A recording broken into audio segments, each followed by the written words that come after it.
Destiny hit the nail on the head. T is cooking, but I'm waiting on this name from Checkmate. We said, not got fucked up. We said, Chris Eubank Jr.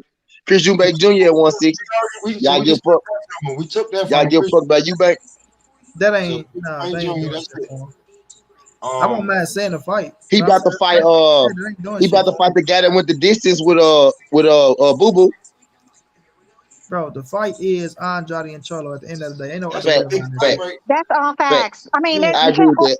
I agree with that. Andrade or Jaime Munguia or Charlo and Jaime Munguia. Those are the four fighters. I mean, the three little fights. Fuck a Triple G. Triple G's like 97 years old. He's almost out the damn door. We just not gonna fight him. Listen, it's something about taking out the old gunslinger. It's something about that in boxing that you know like. But we know Triple G next chess move though. Triple G next chess move is Murata. Like they not finna get that fight. So what do they do? Yeah, so it's like they need to mandate motherfucking Lara versus Murata. Do what they need to do, money by the fucking rules that they've been going by, and to get Lara his title shot. Do what they need to do. Man, they gonna say everything in the world about why Lara don't deserve that title shot. By their rules, he deserved a fucking title shot because he the WBA regular champion. So he next in line, right? He next in line, right? I did not say that he didn't deserve. I said they gonna do everything. I'm agreeing with you, Pop. You know what I'm saying? It's just like I just see it now. Like when they be like, oh, you know, like this fighter deserves it. Yeah, but he ain't about to fucking get it. You know what I'm saying? Yeah. And you know what to knock out? I didn't want a lot of dead air while we wait a half hour on this list. So we gotta talk about something, you know what I'm saying? We can't just have algorithm just being dead air for like a little bit. What's a half hour? You know Just keep it up. It ain't no list. About 5 minutes now that we've been going, and yeah, it ain't no list. Took one fight from him. We took motherfucking. Can y'all hear me? First of all, because they do black Cuban boxers dirty in the fucking boxing game. Every black Cuban boxer gets done fucking dirty. They all get done dirty. Yeah. They get done. He said Laura, and we keep talking about Ugas. Boxing ain't shit but organized crime ring. We all know that, man. So they both get done dirty right now. And don't forget Ortiz. And they gonna fuck around with David Morrell too. They're gonna fuck up David Morrell. They're gonna fuck up Frank Sanchez. They're gonna do them all dirty. They have been doing them dirty forever. Gamboa, shout out Big Frank Sanchez, man. They fucked Gamboa's career all. That man was on his way to greatness. And they fucked that man's career all the way up. The person that got really fucked up was Rigondeaux. Rigo. There you go. Rigondeaux. I ain't never seen nobody get done like Rigo. Rigo got done so fucking dirty. Listen, Rigo went out there, bro. I'm talking about this nigga, a a two-time gold medalist. This nigga went out there and whipped on Nito Donaire ass, bro. I'm talking about whipped his ass. I still remember the day. He was supposed to lose. 2013 was one of the best fucking years in boxing. 2013, 2017. But Rigo went out there. He showed Bob Arum ass up. Bob Arum kicked that nigga to Japan. They kicked that motherfucker out of Japan to the UK. From the UK back to the US. And that nigga had to go up two weight classes just to fight Lomachenko. Which everybody gonna talk that shit because I still fuck with Rigo heavy. And I was riding with Rigo to whoop Lomachenko ass. But I give him credit, he beat him. But that man had to go up 2 weight classes, bro, just to get his big fight. When Loma know he should have fought him at 126 too. But Rigo career, that's one man that got fucked over in boxing, bro. And I never respect boxing for that shit right there. Yeah, they do all the black Cuban fighters dirty because I think their style possess most of the trouble for a lot of these Mexican and white fighters, and they don't like it. They don't like it. Watch how they about to do David Morrell. I can guarantee you they about to fuck that boy career up. I can guarantee you. Frank Sanchez too. They about to fuck both of their careers up. I guarantee it. Mm-hmm. Yeah, I know who they gonna try to. Already 77 years old, so he's almost out the door. Only person that gave him a chance was Wilder. That's why Wilder's a real ass nigga. Got nigga 2 chances, not 1. 2 of them. Yeah. And he tried to look. Ghost ain't gonna like this, but I fuck with Ortiz. But just to throw this because I fuck with Wilder a little more. And he tried to cheat him the first time. Wilder still gave him a fight, 2 fights. Oh yeah. Because what Eddie Hearn told that boy. He get called juice. The man said, "Now I understand. Sometimes fighters, or sometimes I understand when you fighting me." He gave himself a compliment too. I understand when you fight. I understand when you fighting me. He ain't lying though, bro. Because you know what I'm saying, nigga. If a nigga got a 97% knockout ratio, what's the chances you getting knocked out? Punching motherfuckers' brains out their skull and shit. 97%. You know what I mean? Somebody said that. Did y'all see in the chat? Somebody said the Tank pay-per-view numbers only did 100K, but 100,000. according to Yeah. y'all boy Ellerbitch, Tank is a star. Tank is a star. Tank is a pay-per-view star, according to Ellerbitch. I ain't heard. What I heard, he just said 100K. What I heard was, through the little grapevine, I heard 225. That's what I heard. I mean, have they dropped anything yet though? Now they ain't dropped none yet though. Oh, okay. But look. One thing I will say, Destiny, since we own it, normally when somebody have pay-per-view, they drop them junk right then. And I noticed like sometimes like when they don't drop it the next day, it normally be big. You know what I mean? When it finally come out. Now, what it is, the truth is though, when the motherfuckers see them numbers, they say, "Nah, we ain't gonna drop it today. Let's see if the motherfuckers add up tomorrow." That's what it is. Yeah, type shit. Yep. Do what I'm saying, like they give it a little time, and they like normally when they come out with them jumps be a little, they be kind of big. Man, they probably gonna wait till that shit hit Showtime and everybody can watch it just from having that Showtime. Add that up. It only can go as far as goddamn tomorrow, can't it? Or like a couple weeks or some shit. Yeah. They gotta tell us something in a minute. Bro, could you give up on that list? Checkmate just say, know what y'all boys right now. Fuck the list. What are you talking about? No, I forgot Checkmate was in.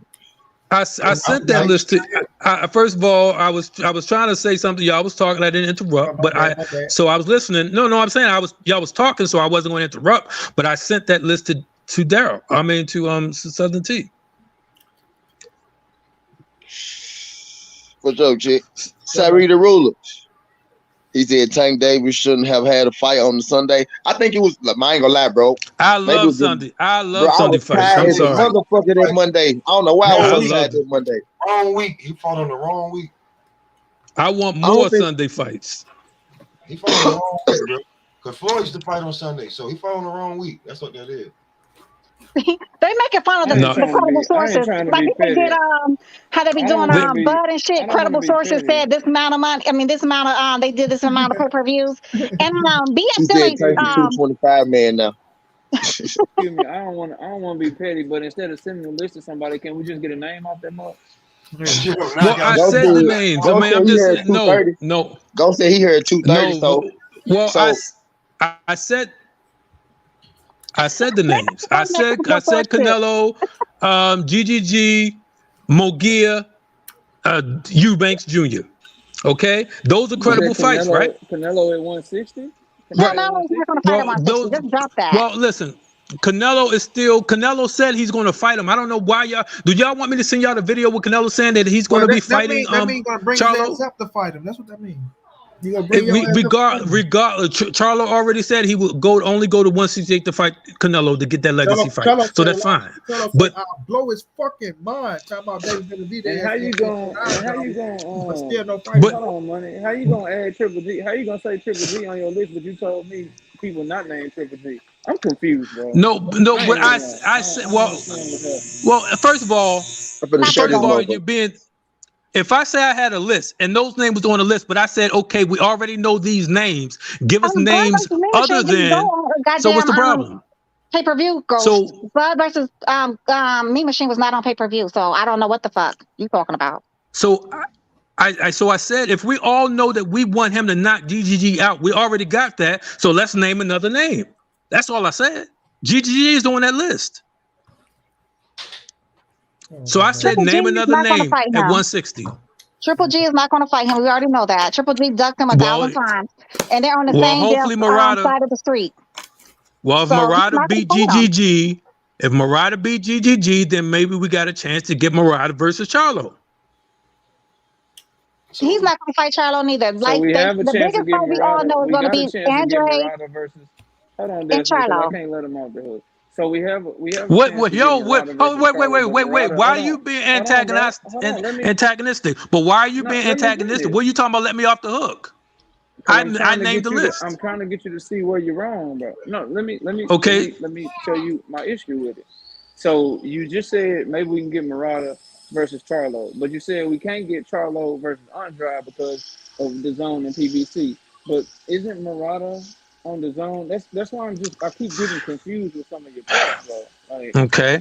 I also mentioned about the non-black. Well, you're confused about my points because you're not looking at the big picture. You're thinking about it as if I'm thinking about it as a fan, we want all of these fights. Oh, now, it's the macro. It's the macro. Well, right? first of all, there's the MBF list. Okay, the no black fighters list is in effect for Andre and Charlo. Okay, but as far as I know, Murata is not black. Munguia is not black. Eubank, you know what I mean? Well, he's half black. But my point is this: they're basically trying to use Charlo and Andre to get these two black bulls against each other so they can get one of them out the way. I want both of these two black bulls to fight any. Are you listening to what I'm saying? I don't care about what they don't like each other. I'm telling you. I'm telling you. Well, the narrative is. Eddie Hearn, I sent you the video with the list on it, T. And Eddie Hearn says about this list. Yes, that's correct. It's but no black fighters list, but you think we can get Murata versus Andrade again? Yo, man, you're being, first of all, you're being facetious, and if you don't understand, just say you understand, and I will help. I will bring you up to my level if you need understanding. Damn, gotta get up to your level. Yes, if you're going to make facetious statements like that, I have to go ahead and bring you up to my level. So if you're going to tell me you don't, if you're trying to crack jokes while we're talking boxing, then if you're going to make some statements like that, then I'm going to make the statements. Now, if you don't know that they're trying to get the two black bulls to beat each other so they can take one of their O's, and then they can go ahead and say, okay, well, now we'll fight that one or whatever the case may be. If you don't understand if you don't know anything about the non-black fighter list, you don't know about the non-black, then maybe you do need to do some research. Maybe you need to look at the Cameron Duncan video where he talks about the no black fighters list. Maybe you don't understand. I'm sorry. Maybe you're just thinking about it from a fan's perspective. You're thinking linear, and you're thinking, again, the micro instead of the macro. I look at the big picture. Okay? Munguia is not a big fish. Eubanks is not a big fish. Murata is not a big fish. So therefore, okay, that's not helping building the zone. Okay, they have their stake tied to Andre fighting Charlo. That's the only reason why Eddie Hearn signed him in the first place. Just like the only reason why they signed Tevin Farmer is to try to lure Tank. If you don't understand the landscape, then just say you don't understand the landscape. But you say, "Oh, I'm waiting." You're trying to be facetious. There's reasons why I'm saying what I'm saying because I have these people on tape saying what they said. Okay, I see what you're saying. He's saying what they're trying to do. They're trying to recreate the black murderers row. I understand what he's saying, but at the end of the day, honey, there's nowhere else for them to go. They're going to have to bang their heads. I mean, unless they go back down to 154 or go up to 168 to fight nobodies. So, I mean, where do you want them to do? You understand the micro, and we understand the macro because we already know that. Hey, but we saying they got to fight each other because it ain't shit else. Hey, okay, it's that simple. It's that smart. It's that simple. Well, they're gonna fight each other eventually, but there's plenty of. But so because Andrade won't Charlo, you go tell Andrade, listen, man, don't go fight no Charlo. Why? Because they want you to knock off Jamal Charlo to take his old brother. Don't go do that. What I want you to do is go fight, man. I'm like, man, get the fuck out of my face with that shit, Stanley. I'm trying to whoop this nigga ass and move my legacy forward and get this money, man. I've been trying to get these motherfucking big fights. You telling me if I get an opportunity to go fight this motherfucker? Nah, man, it don't work like that, bro. Andre is not a legacy fight for Charlo. Man, how come it's not? He's this man a 2-division world champion, bro. He's a fucking it's not he's a WO Andre. Right now, Andre gets no. If Charlo go beat Andrade or Andrade beat Charlo, you become a unified world champion. That's history, bro. And you had one of the most prestige fucking divisions in the middleweight division. So even though we don't know if that fight will happen or not, the winner of Triple G and Murata fighting the winner of Andrade and Charlo, still, both of you motherfuckers that have 2 titles, and every time a cameraman stuck in your face, it'll be, you know what, undisputed. Will you fight this fighter? And the fans will be like, these motherfuckers need to fight each other more now, and you can put more pressure on Triple G or more pressure on Murata because it's undisputed, bro, and that's what the fans want. So right now, man, they need to go at each other, bro. So if Andre is got a legacy fight, though, how the fuck is a Munguia fight or Murata fight a legacy fight then? Because none of those are legacy fights, but they're okay fights. They're fights that fans will tune into. The only legacy fights at 160 right now is GGG and Canelo. That's it. If Canelo is still listed at 160 franchise champion, don't say it's not. Don't say he's not a champion because then they need to remove his name. I can dig that. Murata got his that strap. franchise shit. I don't fuck with that franchise shit. Canelo is not I don't either, brother. Yeah, Canelo ain't no champion at 160. I agree with you. WC champ. Andrade is a motherfucking WBO. The IBF is with Triple G, and the other boy got the WBA, bro. And all them motherfuckers need to fight each other. I 100% agree. agree. Is gonna go all the way up to cruiserweight and then come all the way back down. I gave you a ring, Sari. He gonna pull Charlo up if they fight. They're not fighting at 160. That's number one. Number two, the part that I keep missing is if there's no black fighters and these guys don't want to fight black fighters, what's the optimism that Murata versus Andrade could even be made? Like what's the okay? It can't be both. You can't in one breath say that there's no black fighters and none of these dudes want to fight each other, but then the opponents that you name are the very opponents that are dodging these fighters. Like those two statements don't go together, bro. Well, the statement actually goes perfectly. Did you hear Andre actually chastise Chris Mannix, telling them stop mentioning Charlos when we got all these fighters over here? Did y'all? Am I the only one who saw that? Am I the only one who saw that? I heard that chick. I did hear him say that. Okay, so Andre said, stop mentioning Charlo. Yep. Andre said, we got all these fighters over here on this platform. We got Munguia. Let me finish, please. We got Munguia. I said, what year was it? It might have been like 2 fights ago. No, it was just like this fight just passed. It was just I knew it was just happened. It was so recent. I just made a video about it 2 weeks ago. Yeah, okay, yeah. So it was last fight. Then I knew. Yep. So yeah, I knew it was pretty. So why is he petitioning to fight Charlo? No, he fought quick as hell. If he said after Chris Mannix, then why is there a petition to fight Charlo then? Brother, I'm just, again, that's what I'm saying. If you're asking and you're not even familiar with what he said, I have the information to send you so you can see what he said. But so when Andre is saying he told him in the ring and he told him out of the ring. His last fight, which was a couple weeks ago, he said, listen, stop mentioning it's not about, he said, this is not about Charlo. This is about everybody. He said, if I got all these fighters on my platform and y'all not, he said, I need you to push for me to fight these fighters. I need these fighters to fight me because if I win and Charlo win, we're gonna meet. He said, and then we draw the other platforms in. But we got all these fighters and they're not fighting me. Andre is pissing. You guys act like he's not saying any of this stuff. So the fact is, nothing. I just know what he's petitioning for, and we know that. Well, he's not petitioning for. Okay, check this out, Moni. And listen, brother, you say a lot of good stuff, and I agree with you on a lot of things. But when you saying that about the petition, understand that's Eddie Hearn petitioning one champion to fight another champion. Has that ever happened ever in life? Have you ever? That's just Eddie Hearn just wanting to get in the news. And come on, have you ever heard what? I want you to force this champion to fight this champion. That has never happened in boxing ever. I gotta give you Mayo Adrian too. Damn. I mean, that's Andrade ass coming out saying, "Oh, Charlo, we on your ass." Did you not see him say that? Charlo, no, brother, give me your Twitter. I'm gonna send you this video right now. I ain't got no Twitter, bro. I told you I don't do Twitter. Ghost. Okay. Oh. Can I? Hey, Moni Brown, come on the side, brother. Just make. I gotta learn how to use it. Okay. I don't know how to use it. I just be going. Okay, my brother, because we share a lot of information. Yeah, I gotta learn how to use Twitter, bro. Hey, can you, T, can you show this video on your on the full screen? If I send it what video? No. I got a cell phone. I got to show it on the full screen. Oh,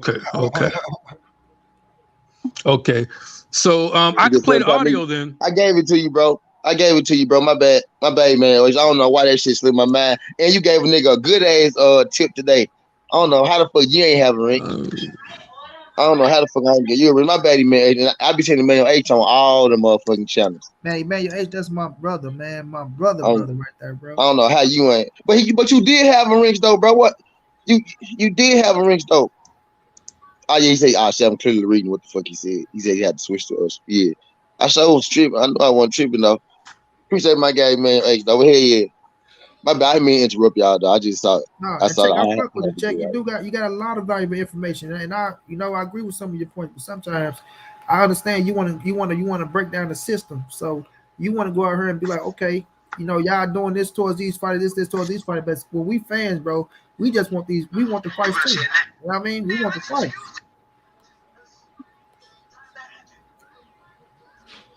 Okay. Let's see.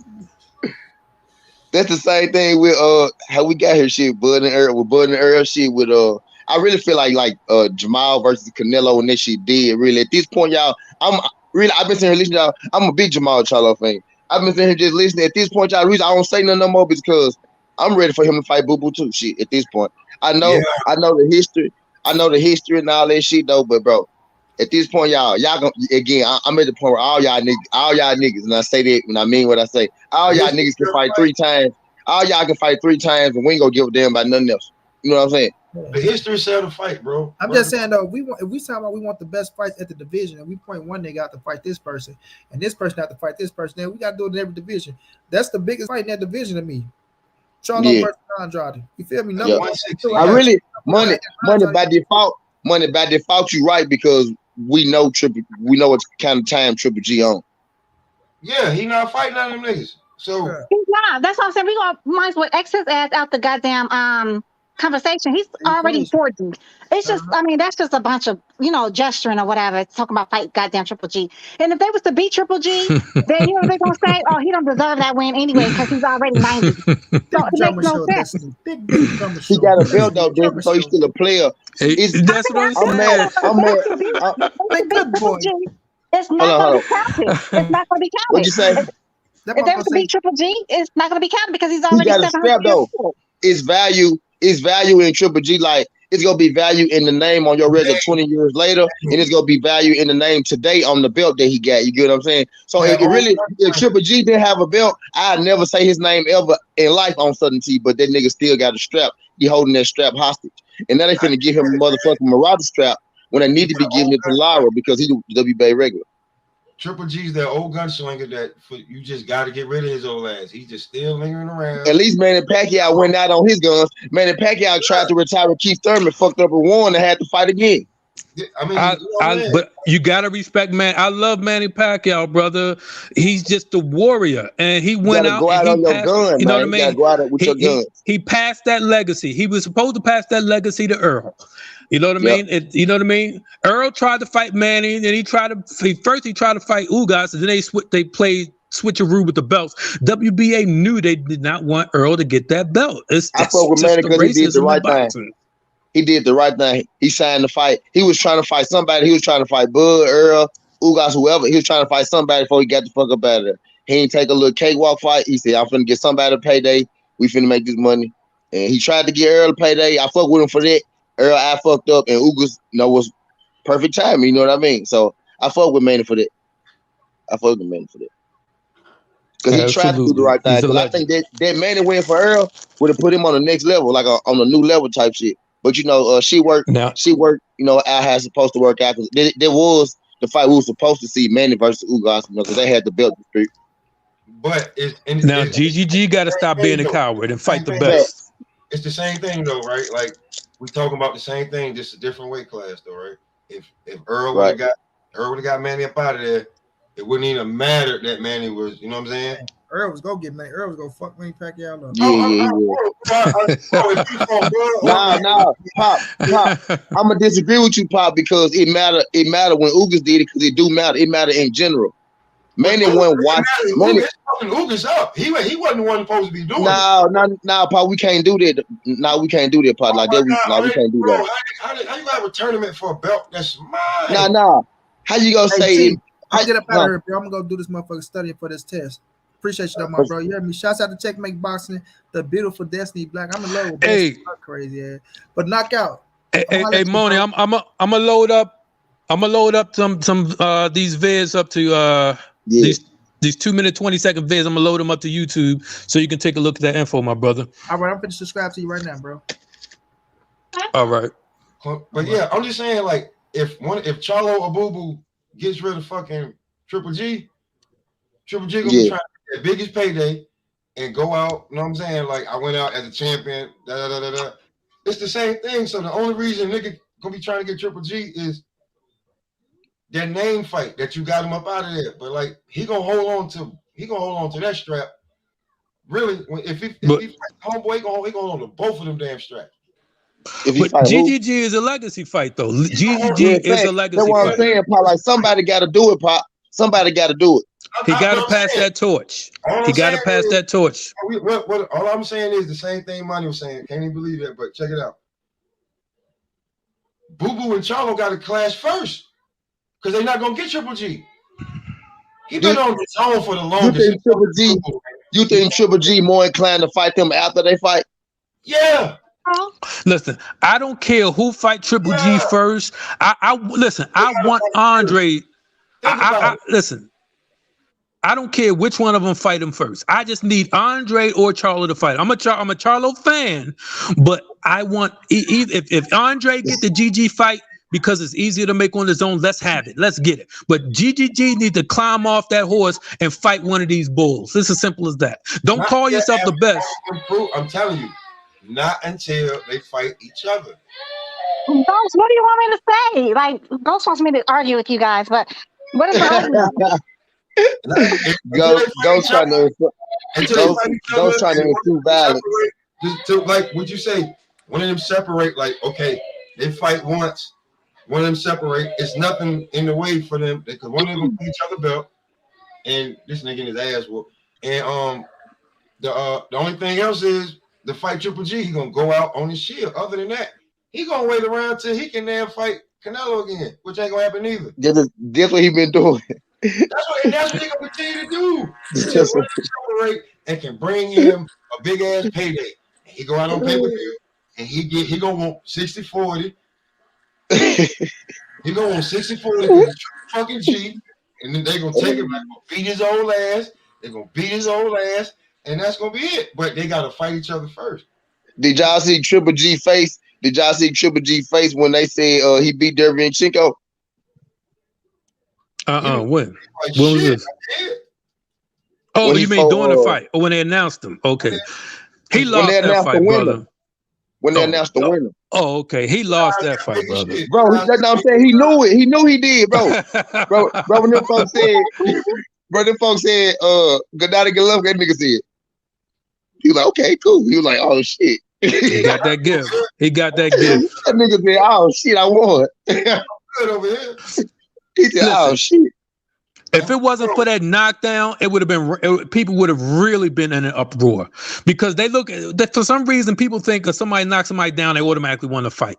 Besides that knockdown, Derevyanchenko was just bodying Triple G, right. And it was a great fight. It was a great fight. Triple G lost. But that's the reason why I hold Charlo in so much as esteem based off his win over Derevyanchenko because he brutalized that boy. He beat him like he stole something. And you know what I mean? So when you say, if that's the case, then Triple G, you should say, okay. Triple G should say, okay, you beat Derevyanchenko, I beat Derevyanchenko, and then let's meet. No, that's a real question, though.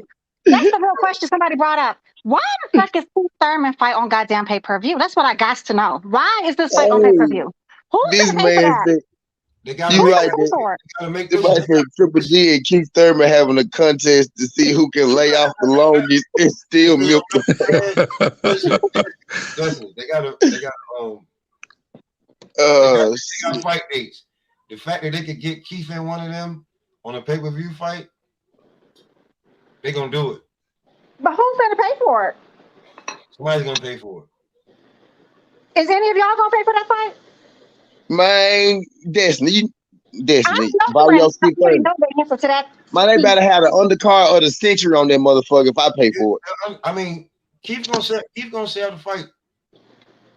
They better put the they better have prospect after fucking contender. They better have heavyweight.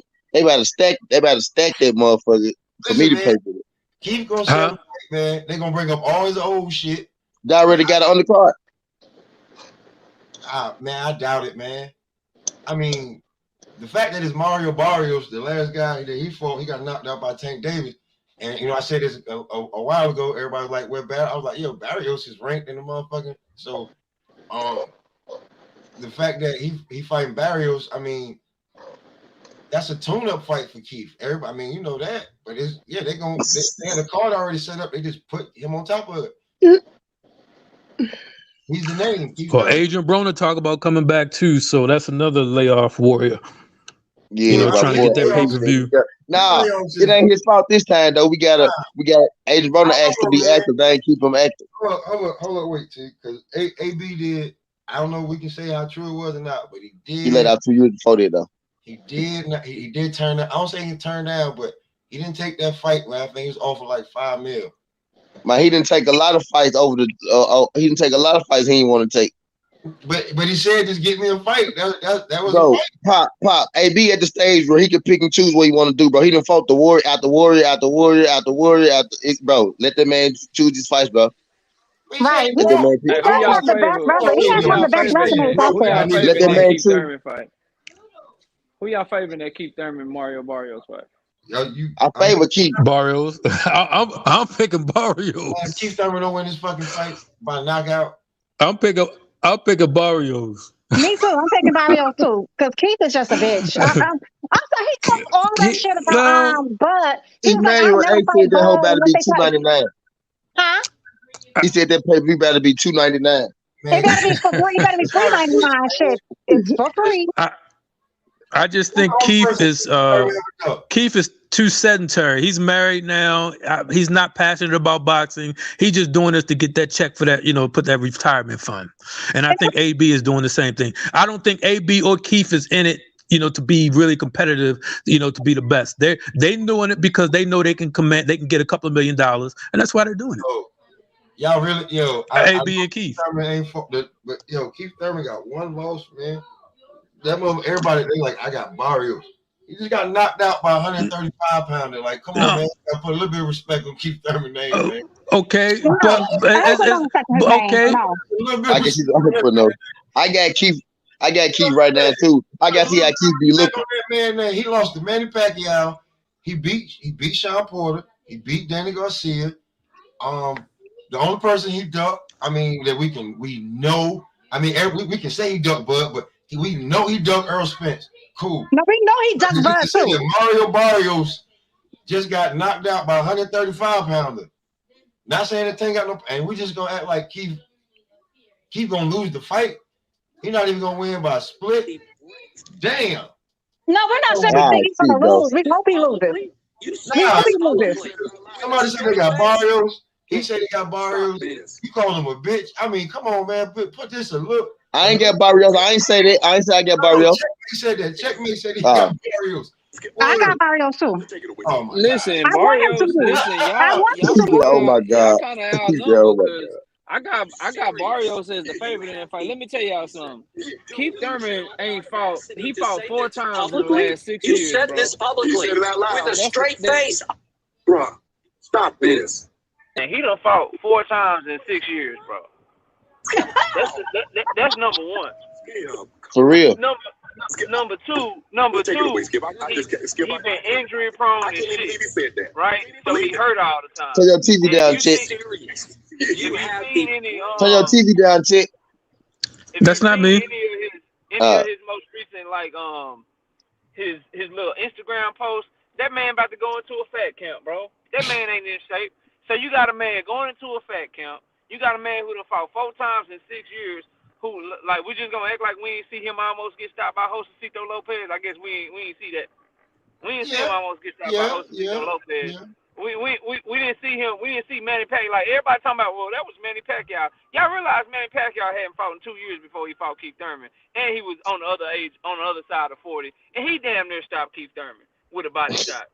So you mean to tell me this tough ass Mario Barrios, who has Virgil Hunter in his corner? Virgil Hunter can train his ass off. Just go ask Andre Ward about how good Virgil Hunter is. They're going to have a good-ass game plan. Mario Barrios is far more active.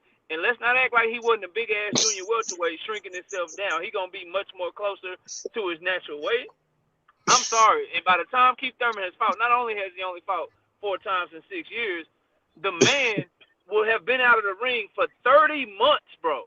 For 30 months come the time of this fight. His last fight was July of 2019. That was 2.5 years ago. What's the man? That's my point. That's my point. His inactivity, and he's married now. Checkmate and I've been disagreeing this whole time, but I agree with Checkmate on this. Okay, I ain't gonna lie to y'all, bro. You got Key. Hey, listen, you got Barrios. If y'all ask me first, the first time y'all ask me, first thought, I'm gonna say Keith. I gotta see how he look, as shit go on and shit. My answer today gonna be Keith Thurman. It's The Keith thing Thurman. is, though, Keith Thurman, like, no. First of all, he ducked the fuck out of Earl Spence, and then when Bud was trying to fight him, he was like, "Oh, I have no interest in that fight unless they could try to entice me with a bunch of money." No, he needs to go fight Kell Brook. Let me see what he does. Let me see what type of fight welterweight. He said all that. Now he wants to fight. Bud should not give this nigga no chance, in my opinion. Just like Hey, Earl didn't give him no chance, Bud shouldn't either.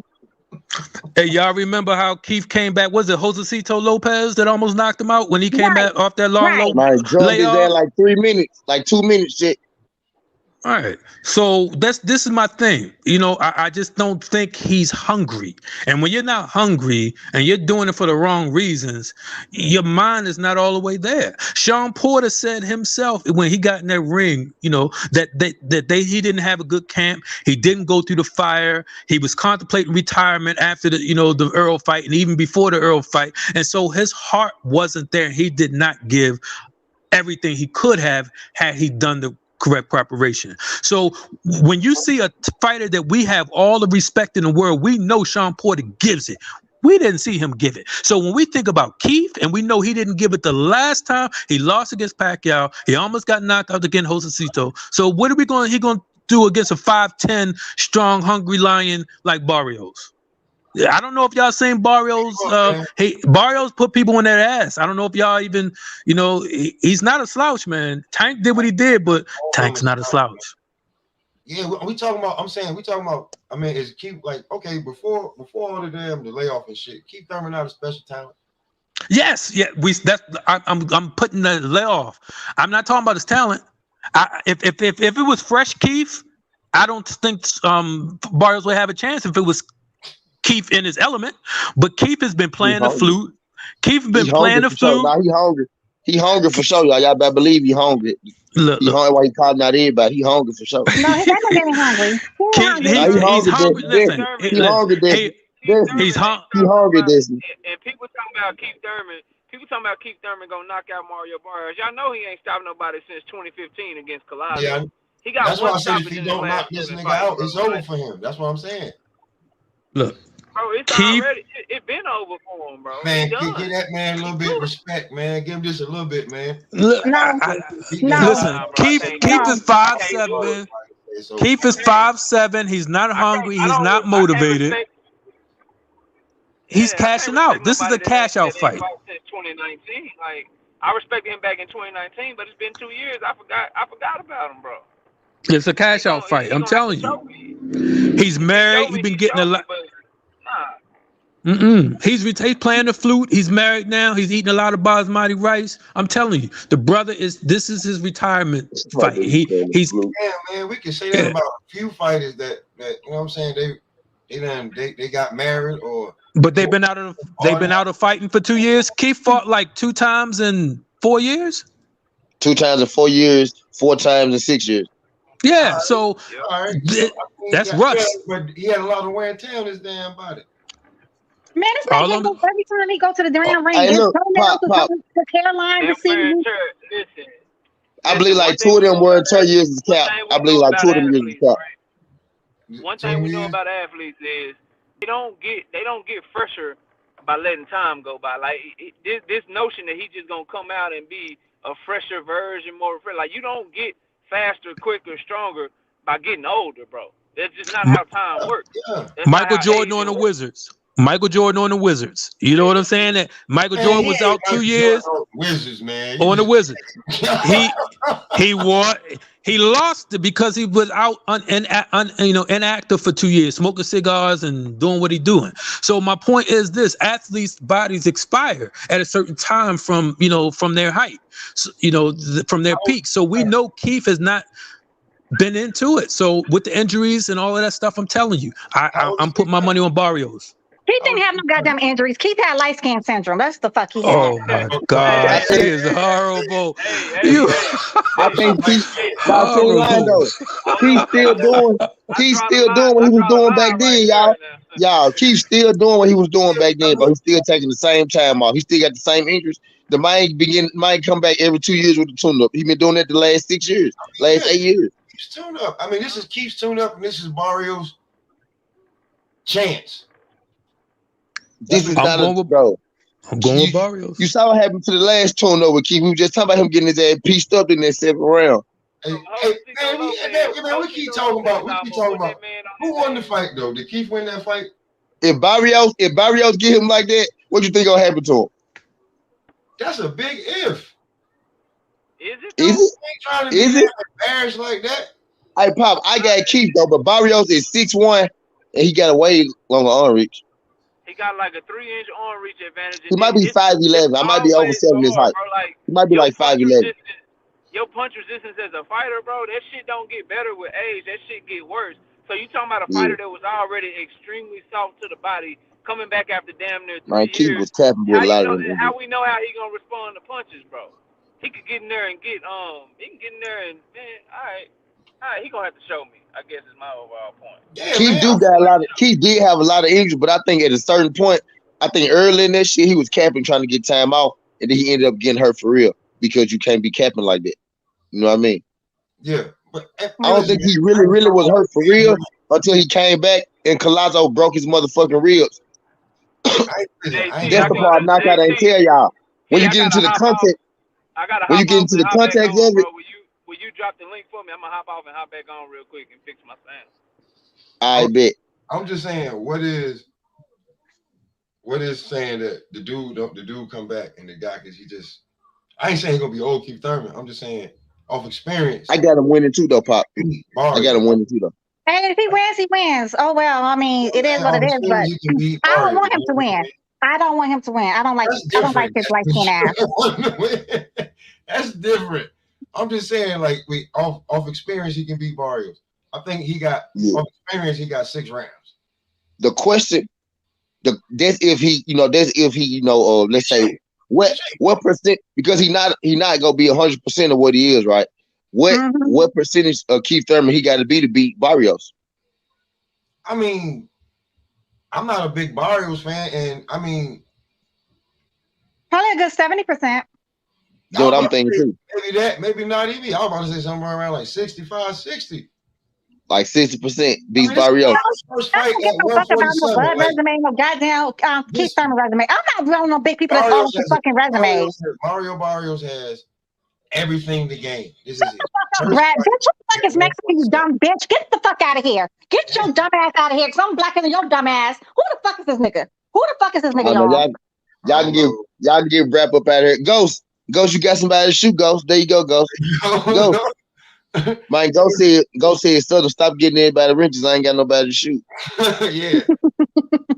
Hey, listen, all I'm saying is, listen, this guy who just said, look, Ghost, I ain't talking about Bud. I ain't putting up nobody else's resume. I'm just saying, Barrios got everything to gain on this fight.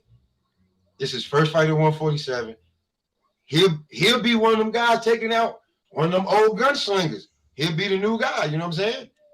Keith got everything to lose on this damn shit. He do. I hope he do lose too. I want him to lose. I want him to lose. And what's his payday on this? Do we even know yet? Because I don't even want to get into that, but like to say that this is gonna be his cash out. Like shit, he don't get no money for beating up Barrios. No, he was trying to get a big payday, but they said, nigga, if you want to tune up, your ass gonna get tuned up money. Yeah, so that's what it is. So you ain't getting no. So I mean, the big fight gonna be after this. I mean, if the big fight last hoorah, I mean, hell no. The big fight gonna be after this. This can't be his last hoorah. I'm talking about physically. If he got to go out there and get everything he got from now until the next fight, he got to do it on Barrios, and then he can earn a payday and go out like Atario. I do. UK, I do. He said, "Do you think they playing the Tank versus Keith Thurman?" Yes, I do, bro. That's the only reason I could make sense of Keith Thurman fighting Barrios. That's the only reason I could make sense of it. Until then, he said he didn't want to fight Tank because he talking about he's a fan of Tank or whatever. Man, that once they say here, Keith Thurman, take this $4 million. Then I heard Keith get this $4 million. His ass gonna be gone. He give him more than he ever been guaranteed. Because like you see, like, he would have cashed out if he could have fought Bud because he said, "Give me $10 million." Keith Thurman. Now I say this right now to this day, right now at this day, right now in this time of day, Keith Thurman is saying he wants these fights, but there was a time when you wasn't speaking their language, Keith. But right now, Right now, he is saying he do want these. You know, he want these fights right now. He is saying it right now at this moment, at this point in his career. Niggas is gonna cash out, man. And Barrios is not a cash out fight. That's a tune-up fight. On facts. That's a tune-up fight. Well, so he think it's a tune-up fight. He think it's a tune-up fight. He trying to tune up. Jimmy boxing fucked up. Hey, he trying to tune up for Bud. They said, you know, this is supposed to be a tune up for Bud. I just don't think he's gonna get past him. That's just I think he's gonna fight Bud for sure though. I was telling Destiny that I think Keith Thurman Bud is real plausible. I think Blood. I said Blood. I think Keith in play for Bud and Tank. I think he like Pop said, he got a money fight coming. Well, Bud said he wants to fight Tank. I mean, Bud said he wants to fight Keith Thurman. He said he wanted to fight Earl Thurman and Ugas in order, in no particular order. But I don't think he should do it. I don't think Keith Thurman deserves a fight with Bud or Spence. He don't deserve a fight with neither one of them. He needs to go fight, you know, he needs to fight his hairline because that motherfucker went fishing and ain't came back yet. So that's what he needs to go fight. I feel everything you're saying. He said, "Nah, Keith didn't ask for 10 million. Keith asked for what he worth." Southern kick out, checkmate. Like, I don't even know why I read it. Yeah, like he just went straight at checkmate. Go, what's he kicking out checkmate for? Go. Yeah, I can't take it no more. I can't see it. Well, what did it say? I can't see it. My friend. I can't take it no more. My head hurt. Yeah. He said Bud ducking Perman. Nah, that's not true. If he fights Perman, he ducking kick checkmate. Who said Bud? Checkmate out for what point? Hold on, wait. Who said Bud ducking Thurman? Wait. No, but he says if Bud fights Thurman, he's ducking. Kick checkmate out for what point? Yeah, Bud fight. No, he not. That's me. I mean, that's me was talking about that. No, he not, bro. Keith Thurman make up. That's a cash fight. That's a cash fight for Bud, bro. He don't. Hey, points. SouthernTea, I can't see the screen.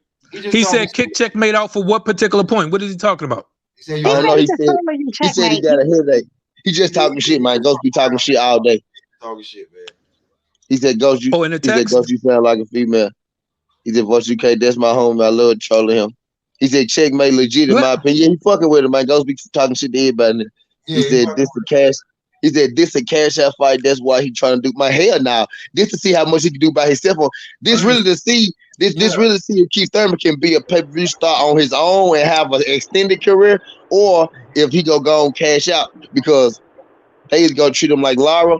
Because for some reason, you know, Lara one of them niggas who do, you know, 250, 270, 300 plus on Showtime. You know, they say a lot on Showtime because you know don't nobody really got that shit. You know what I mean? That's why that's why it's so important for them to do their pay-per-views now on Showtime. You know, Showtime is like a movie app. It's not even really a sports, you know, app. If he don't do more than Bud, the paper, it's tough. That I think he's doing the pay-per-view just to see where he at. Though he coming back, they trying to gauge the water to see where he at. They gonna gauge him, and then he gonna get fed to the slaughter, and that's gonna be. If he don't sell, he gonna get fed. But if he do like, let's say he do 150, 200K, he gonna be right back in business. The minimum, bro. You gotta do 200K minimum. He got to do but what? I don't even. To me, I don't even think they care what he sell. At this point, I don't even think they care what he sell. I think it's more about getting him prepared to face Bud because they talked about Bud, and Bud's accepted the challenge. So this is pretty much Keith saying, "Okay, this is my get back fight, you know, tune up, and then I'm gonna fight Bud." But like I said, I think it's gonna be a tune up go wrong. It might be. I hope it is. I really do. I hope it is. I just cannot stand that little bit. Oh, I cannot stand him. I don't have anything against him. I'm just looking at Father Time. I'm looking at inactivity. I'm looking at ring rust. I'm looking at parts. How old is Keith Thurman? 33. That's me fucked up. But I'm looking at Barrios. I'm looking at Barrios bringing more to the table than what y'all giving him credit for. I mean, I'm not disputing you. I'm not the one disputing you. I think it's gonna be tight for a lot of reasons. I think it's gonna be tight mostly because Keith being active, but I think Thurman gonna pull it out. You gotta be put on his ass before you just be like. Let me say this, bro. Like, so for Keith Thurman, Barrios bigger than Keith. I say this, so I don't think it's gonna be too much of a problem. Yeah, he taller than Keith. Barrio 5'10". He definitely taller than Keith, but we already know Keith walk around at like 205 with his big ass, so we just can't. Barrios walk around like you know 200 pounds too, like 190, something like that. I heard. I don't know that for sure. but I heard most fighters come down 30 pounds. Yeah, 50 pounds to fight at 140. That's no wonder he was getting knocked on. You know, Mageso. Mageso, you know Mageso that fight at what weight class? 118, I think. What weight class Mageso at? The dude what class Gary Russell at? 126. Okay, so he was at 122, I think. That nigga bigger than Sean Porter, like way bigger than Sean Porter. Fight at 126. Because you can do different shit when you're younger, man. That's what I'm saying. Like they do that. So they do that. Like Barrios is what? Like 20, like he's what? 20 what? 25. 25? Yeah. 33. I mean, he's the same age as Bud. He's a year older than Spence. I thought we were about to say Keith is 37 years old and he's only like that. I think Barrios the bigger dude though. Is what I'm saying. I got that, but I just got Keith Thurman until I got Keith too. Until Barrios beats his ass. If Barrios beats his ass, I'll come right up here and be like, my bad. He got his ass whooped. Right, yeah, right. I do that all the time. I got Keith Thurman. Big facts, bro. The thing, and I ain't mad at you. That's right, man. Too. I can't just be out here picking, Barrios over Keith Thurman. What'd you say, knockout? I was just saying I ain't justice for T.O. I ain't mad at y'all picking Keith Thurman. They said T.O. T.O. might not fight again. That's what I'm saying. Bud is full of fucking cap. He says all kind of weird shit. Bob said that T.O. may never fight again, right? But then turned around and said that he's going to only keep T.O. at 140 and see how that's, because what he was trying to do, he wants to feed his nigga to the wolves. That's what he's doing. That's why he's never going to fight again, all this shit. Yeah, we know what's happening. He's going to make his ass fight Brandon Lee or some damn body, and his ass going to get bodied. T.O. fine. T.O. got his biggest payday in and out the ring. You know what I'm saying? So he going to be fine. I just think... shit, that money already gone, bro. What? What money? That money T.O. got, that shit been gone, bro. He said if he going to be gun shy, have that cardio looking at 147, and y'all got to remember Keith got popped too. Keith get popped too. I got Keith though, but Keith do get his ass popped too. And I think Barrios a bigger puncher than fucking Jodocito. And we know Keith got power. They say that Keith hit harder than Earl. So I mean, we know Keith got popped, but when you got that ring rust, that timing, brother, all it takes for you to be off a second. Sean Porter really the barometer. Sean Porter really could tell you how everybody hit. Yeah. Sean Porter did say that. Sean Porter and Danny Garcia. Yeah, both of them said that. So, but it's all about timing, and that ring rust is a real thing, brother. So listen, I have nothing against Keith. I got Keith. I just think I got Keith too though. Yeah. Okay. Well, hey, let's see what happens. I'm gonna put some money on. I'm gonna put a couple of hundred. I'm gonna put some money on Barrios. I was just gonna say shit right now. You know I might bet on Barrios, but I'm picking Keith. I'm picking Keith for my record on SouthernTea State. I'm picking Keith, and Keith better come through for me. I mean, I've been wrong before. I mean, listen, I picked both times I picked Joshua, he fucking lost. You know what I mean? So I was at work, the motherfucker was like, yo, who you got between that Joshua, Ruiz? I said, yeah, Ruiz can fight, but we're not gonna bash Joshua today. That's what we're not going to do. I'm not saying that. That boy sweet. And then turned around, we on the road, we on the way back, you know what I'm saying? I was on delivery, and motherfucker just looked at his phone and looked at me and said, I'm glad I ain't trust you. That nigga Joshua got his ass whooped. I said, what the fuck? I think I made like eight. I think I made like $8,000 on that bet that Ruiz was going to beat AJ. Hey yo, somebody told me too. He was like, yo, Ruiz can fight inside. Like, yo, just don't count him out. I'm like, Joshua is Joshua. He gonna, you know what I'm saying? He gonna stick his jab. He gonna catch him with that big right hand, and then he gonna finish him. Nope.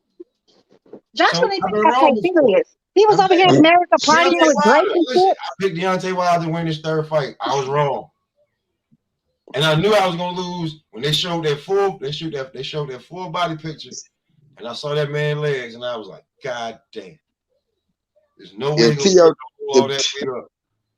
if T.O. damn near died taking that punch from that big ass dude, he's fucking goof. Everybody fucking goofball, dog. Everybody fucking goofy. They gonna be there trying to take a punch from 6'9", 400-pound niggas before your He big. not smart. He not smart, brother. I'm not gonna say, listen, bro. I'm a little birdie told me, man. T.O. walked away with all together with doing all the shit that he did, even though it was all capping and a whole bunch of bullshit. He walked away with about 10. That's cool, bro. He shouldn't be out 10. there taking punches from giants and shit. 10 though. what? He walked away with what? With about 10 million. I ain't talking about all just in boxing, bro. I'm not talking about that because Triller still had to pay him. He made about 3 and some change on the fight, and he got that. He got a nice little deal with Disney, and he got a nice little deal with. Triller didn't have to pay him. Triller didn't pay him. Triller only had to pay. They had to pay the deposit. Triller split the deposit. I think it was 1.2 million or something like that. Something around that range. They split between T.O. and Cambosa. He still got. Did he get money from them? Just yes or no? Yeah. Well, it's not adding up to 10 million. I'm just saying that. That's all I'm saying, brother. Period. I'm talking about from. Well, he had to pay Bob all his money. So no, not really. 35% he got to pay Bob. Yeah, I listen. I didn't say all from boxing. He you know what I'm saying? Is my mic better, bro? Can y'all hear me now? Yeah, he about the same. Yeah, he fine. All right, cool. Yeah, I was talking and I couldn't get it working. Yeah, said they hear me, bro. Nah, I just wanted to make sure y'all can hear me. Y'all keep cooking. I'll jump in. Okay. Nah, I'm just saying, like, I mean, T.O. lost the fight, but you know, I mean, listen, trust me, I'm not a T.O. fan. Trust me, I'm not T.O. Like I was for the cat, but listen, I'm just saying he walked away with a nice little purse. Yeah, he had to pay Bob, but we got to think that with all T.O. fights before Lomachenko, he hadn't added up to $3 million. So for him to walk away with what he walked away with, he was good. He didn't get $3 million though. Listen, listen. What I said was he only got like $1 million. He only got like a 1.2 because remember the Eddie Triller, Hearn if it would have been on Triller, it would have been $3 million to him. But Eddie Hearn purse bid was only like 3.5 million. Yeah, 3.5 or 3.2. 3.2 million. It was 3.2. Yeah, I thought it was 2. I thought it was 2.7 something. It was 3.2 million. Y'all go. It was 3.2 million. Google it. 3.2 million. I was like, damn, Eddie got that for a steal. Exactly. So he got 70% of that, or whatever the purse split was.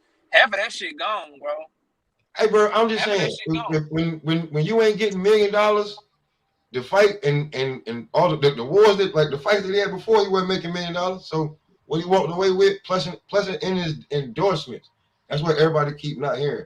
He got a couple of endorsements that he walked away with. So he doing. I mean, I ain't saying that he fucking well off. I just said he walked away pretty well, better off than he was before. The question I would have though, Pop, does he still have those endorsements after losing? Because a lot of those endorsements, the way it worked, a lot of that shit is based on you winning, bro. So once you lose, they can't do nothing with you. You know what I'm saying? So I would like to see how much of that he got, bro. Hey, he got beats by Dre. He got beat by Cambosa too. So he got beat. He perfect example for the beats by Dre. But you know, he's doing his thing. But endorsements, I don't think he walked away. I don't pay attention to what motherfuckers do with their money once they get it. I'm just saying what you were paid. That's, you know what I'm saying? That's all I can go on what you were paid, what you generated, what they said you were paid, and what you supposed to get. Is that in the third?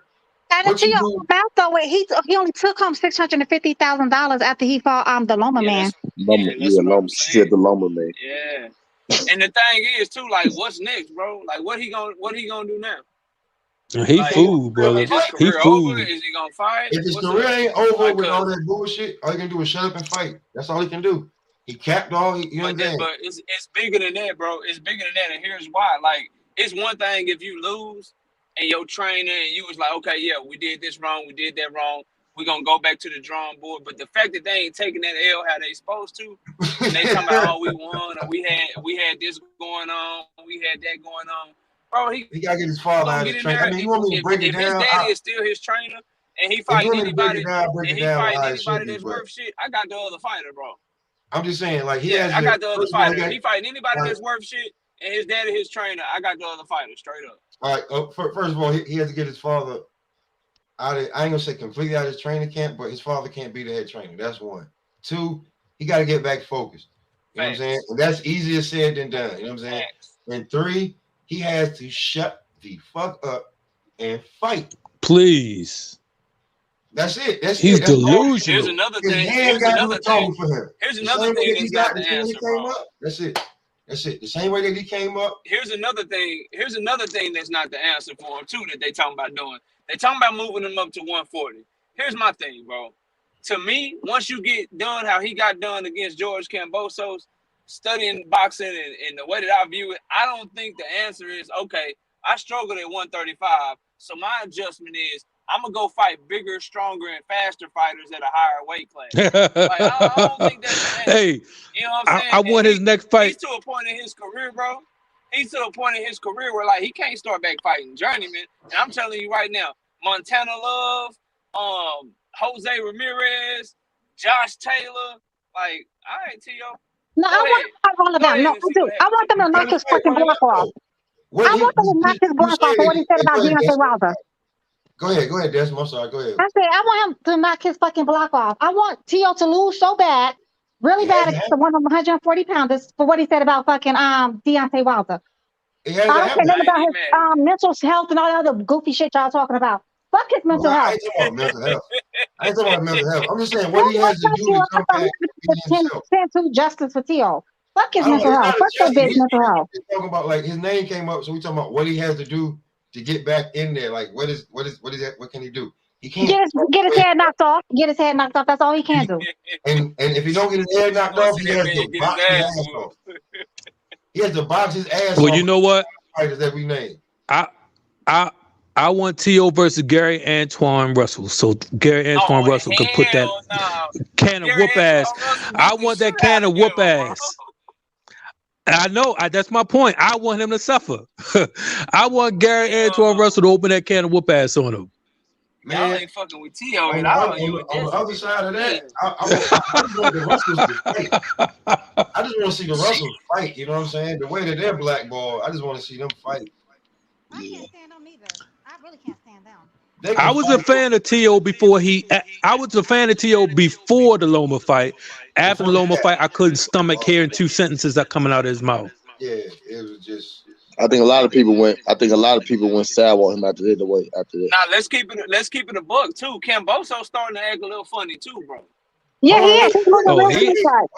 Wait. Yeah, he's starting to act real funny too. No, bro. he's not acting funny, bro. If you don't know, he's not really liked in his country. They say he's arrogant. They said that before the fight, but motherfuckers ain't paying attention. They hated T.O. No, it's not. It ain't.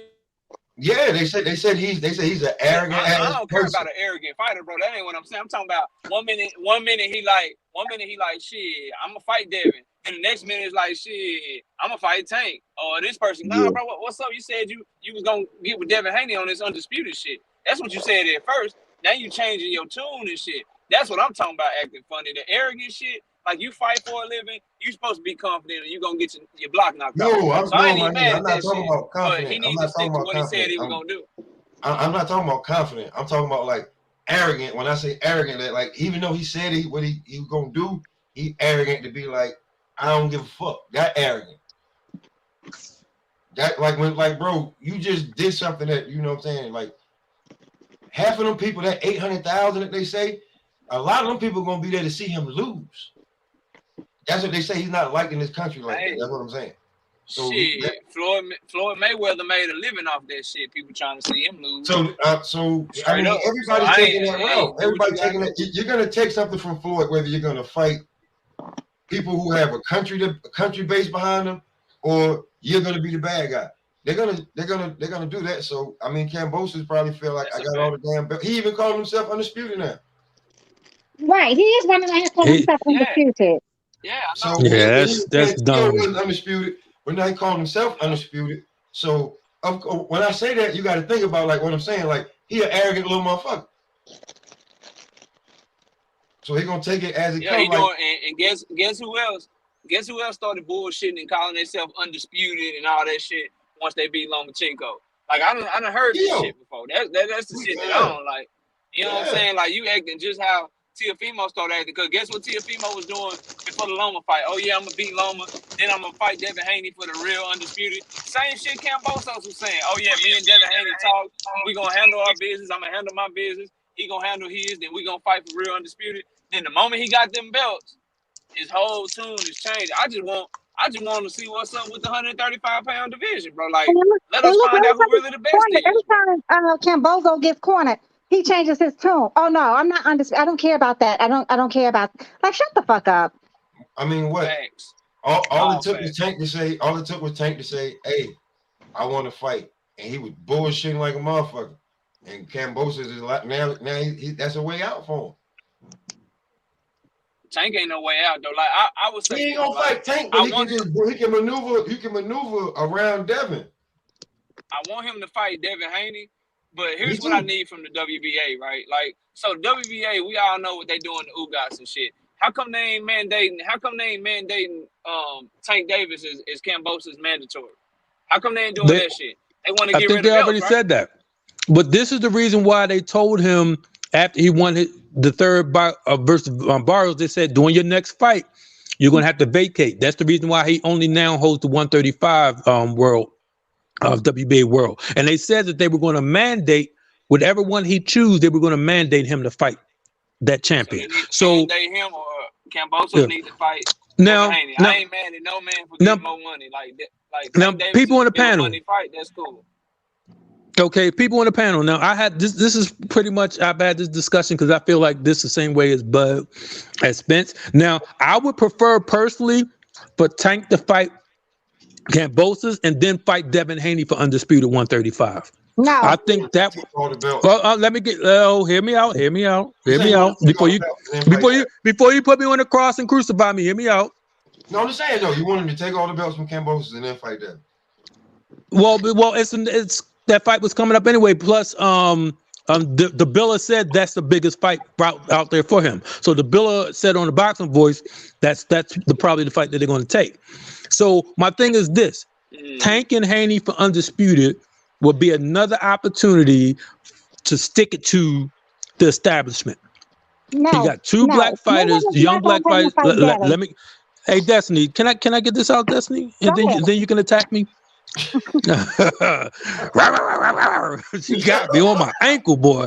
Listen, so my point is, it would be one of the biggest fights in boxing, Tank versus Devin for undisputed. Now, that's just such a beautiful vibe to that. The only other fight that is that big, right, would be Spence versus Bud for undisputed. But Tank and Devin for undisputed, you can't write that script. I think Tank's gonna win, but I just think that's just such a beautiful fight that the world would pay attention to. And you want to talk about somebody getting 1 million pay-per-views? How can Devin versus Tank not get 1 million plus pay-per-views? Go ahead. You can bite me now. Mayweather's not going to let Tank fucking fight Devin. We already know this. So, I mean, that's just wishful thinking on your part. I want Devin to fight Kambosos. That's who Kambosos said he wanted to fight. That's who he said he promised. Fuck a Tank. Tank is shouldn't even be in this fucking conversation. Fuck him and goddamn Elevate and goddamn fake weather. Fuck off to them. First. And then Tank and Devin for undisputed. Because Tank doesn't need a belt. Tank has no real belt. He's had one real belt in the last 3-4 years, and he's the big dog from 130 to 140. He's the people. He's the name everyone knows. That's just real. That's just being truthful. With one real belt at 130. So Tank don't need the belts. He gonna bring the crowd, the sellout arena, the pay-per-view numbers. He gonna bring that anyway. Devin needs this. So we can get that email shit off his goddamn back. He needs this. That's just how I feel. Well, he needs it. Well, I understand that. Listen, I'm a Devin fan too, so I see that. But and I feel you, and I don't agree with that email because remember, if that's the case, then Loma got his titles by presentation. Then Loma got the present you know what I mean? He got the PowerPoint presentation belt then. Why? Because they petitioned for the franchise protection to Duck Haney. So my thing is this. I look at boxing as when I was growing up, when I was coming up with my dad and my granddad and my uncles and my whole family, boxing was just like, it was incredible, right? And boxing has fell into this niche sports where, the white audience kind of went over to the MMA. And I just believe a Tank versus Devin could be one of those fights that the world would gravitate to for Undisputed. Yeah. Now, and I just believe, you make it bigger, it helps the whole entire boxing out because it's going to bring in fringe fans. It's going to bring in that element. It's going to bring in the marketing. It's going to bring in all the networks. Everybody's going to talk about it. You know what I'm saying? Because there's a difference between fighting just, hey, they're fighting, but when they fighting for Undisputed and they're, you know what I mean? If Devin's already beat Kambosos for Undisputed, you know what I mean? And then the fight Tank, you know what I mean? It's but for them to fight to get the right to be undisputed. No matter the fight, it will be huge. Whether it's the undisputed champion defending it against Tank motherfucking Davis, however you want to say it, or if it's Tank Davis unified fighting Devin Haney with the belt, whichever way you look at it, it's going to be huge because they're both Mayweather proteges. They're gonna stick it to the damn shit any way you look at it. But I just think Devin deserves that fight, and I think he's gonna win the fight, and then he can get that email moniker off his back because I don't think he deserves it. But when you have the WBC establishment saying that the belt that he has is the secondary belt, but they still make him pay top pay for the motherfucker, I think that's bullshit. They're racist, brother. But I'm saying, either way you look at it, I mean, you know what I'm saying? We can talk about it. They can fight and try to petition, but Devin Haney should get that fight first. Right. And then they fight Tank Davis. And no matter where you look at it, if Tank don't fight this year, if the only fight is him versus Devin for Undisputed, after what we think Devin beats Kambosos, it'll still be a huge fight because it's Tank Davis. You're right, but the problem is, like you said, Tank will be coming into that fight as a non-champion if Devin fight Kambosos. So would you rather have two? So would you rather have two? So would you rather have two champions fight each other, or would you rather have one? I mean, it's just bigger. It's just Hollywood scripted bigger. It's just okay. It's Hollywood scripted bigger. I feel that. Here's the thing. If Tank get those 3 belts first, I'm going to be truthfully honest with you. I just feel they will find no need to have him fight Devin Haney. I don't believe that. I don't believe that. I don't think they're going to do a Canelo and run out on Undisputed. I just don't see it. I no way in the world that I see them. It's the money team. Wherever the money right. And I agree with you, right? But this is Undisputed. When we're talking about legacy, I hear echo. Is it me? No, that's me washing dishes. But I'm saying though, they already said they don't want to pay all them sanctioning fees. Tank already put that out there. Right, but he can let Tank fight Devin.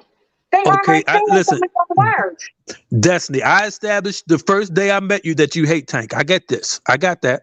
Right. But what I'm saying is, you got to look at it from the big picture. Everybody talk about what Tank ain't doing, Tank can fight Devin for Undisputed, beat and Devin for Undisputed, and then drop the belts.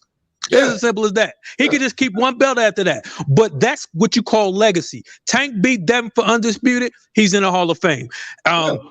Devin beat Tank for Undisputed, he's in the Hall of Fame. You know what I'm saying? So would you rather have them, or would you rather have one of the, Kambosos and, for the Undisputed? I don't want to see him beat Kambosos. I don't give a fuck about the Tank and his goddamn whatever y'all talk about. No, I don't want to. Look, there she go. That she's a I'm telling you, she's a hyena. She will eat you up over Tank, boy. It's more. Let me see. Is it more that you think you think Tank has the better chance of beating Kambosos than Devin? No, both of them beat Kambosos. Okay, so I get what you're saying, right? I get what you're saying, but this fight here, I mean, the best way to make it is, they both Mayweather proteges, right? No matter who got the belt, they both Mayweather proteges, right? I just feel like it's gonna look more. Devin gonna definitely get the fight instead of maybe getting the fight if he get the 3 belts first. If he's undisputed, he definitely getting the Tank Davis fight because there's nowhere for Tank to go. But I gotta take the belts, and then they can, if he wants to go up or if he wants to defend it one time or whatever. But he has, I feel like, and I think Devin deserves it. But listen, okay, but check this out. Tank has to fight Devin, or if it's for undisputed, he has to fight him, or it would be a duck. Okay, so we're not going to accept that. I'm a huge Tank. I love Tank, but that would be a duck. So my thing is this: if Devin Haney gets the undisputed with his connection with Eddie Hearn, they're going to do the same thing they did to Wilder. They're going to do the same thing. No matter what Bill and Devin want, Eddie Hearn will mess things up the way they always mess things up. You know what I'm saying? Like they did with, wait, let me say this. Like they messed things up with Tank versus Farmer when they offered Tevin Farmer $2 million. His whole entire contract with the Zone for 4 fights was for $2 million. You know what I mean? And they messed that up. So my whole thing is, I don't want Eddie Hearn involved in that, and I think the best way to get it, because Devin currently saying they're a free agent, whatever the case may be, but if Tank beats Kambosos and they fight Devin for undisputed, Eddie Hearn will not be involved in that promotion. He will not be involved in it at all, just like he wasn't involved with Canelo.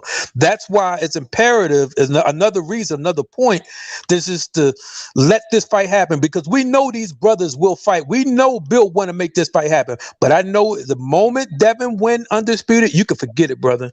You can forget it. He's not signed to Eddie Hearn. Listen, Eddie, he still fights on this platform. Eddie, he still has the Copa. I know. Listen. I know. Devin Haney a fight. I know, my brother. I agree with you. He's a free agent right now, but he's still associated with the Zone. That's where the platform that his fights are still on. They say you the only one who wants him to fight Tank first, okay? Everybody else wants Devin Haney, so we got it. Okay, you Tank, you want to ride out with Tank? You got it good. Move on. Okay, look at. Can I have my ankle back? Jeez. Yes, you can have your ankle back. Destiny, before you fight, you talking about ankle. Do you think that he has a greater, I don't know, I don't want to say like friendship or loyalty to Eddie Hearn or Floyd? Well, I just snake like when it comes down to Devin. Devin was real snake like. So right now, honestly. Checkmate before you go. I think before anything, I don't think that Eddie Hearn will be in this damn promotion either way it go. No, he won't. No, he won't. No, he won't. Either way it go. If Devin got a belt, if Devin got all the belts, or if he has one belt, doesn't matter. He's not going to be in the promotion regardless. It's going to be DHP. It's going to be the money team. It's going to be GTD, and it's going to be DHP Promotions. And they're probably going to fight on fucking Showtime. I just know the snake. Listen, Eddie Hearn will say, "Listen, Devin, I put you in this position. I helped you out. I'm paying you millions. You got to do something for the Zone." I just see that. I just see Eddie Hearn screwing it up. So the best way to make sure Eddie Hearn don't screw it up is if Tank fight Kambosos and get them belts and fight Devin for undisputed. Eddie Hearn will have zero to do. Just like he did with the Canelo. He said nobody would talk to him. He tried to shake people's hand. They didn't want him nowhere around. He wasn't allowed access to a lot of places. You know, they don't like him. So all of these things that PBC wants nothing to do with that snake who said that, you know, well, that's because Eddie vowed to destroy them. Eddie said, you know, Showtime is going to be out of business in 12 months. Pay-per-view is dead. PBC is going to be gone. He tried to steal Tank. He tried to steal Charlo. He tried to steal, him and Bob said that. And him and Bob was saying that too. But they see that the shit. But Bob is a different story. We know his snake. They see that shit ain't work. They both went back to pay-per-view. So, all right. Eddie came out and said some. He came out and said some dumb shit. Ain't the first time. I'm just saying. I don't think that. I mean, the best thing Devin Haney could do for him in this situation would be let after the fight. You know what I'm saying? After it withers and they make all their money off of it, is let you put it on DAZN as one of my fights that you could watch. Other than that, I don't see Eddie Hearn getting shit out of this. I hope not. No way. I hope not. And either way, and Devin should get the Cambosis fight. Fuck it. You know what he can do for DAZN? He could win undisputed on DAZN and then be like, you know what I'm saying? They go to Showtime. You say they dragging me, T. You better do something, T. They dragging me. I'm just joking. What? No, they talk. Oh, they said that you don't like the light skinned niggas.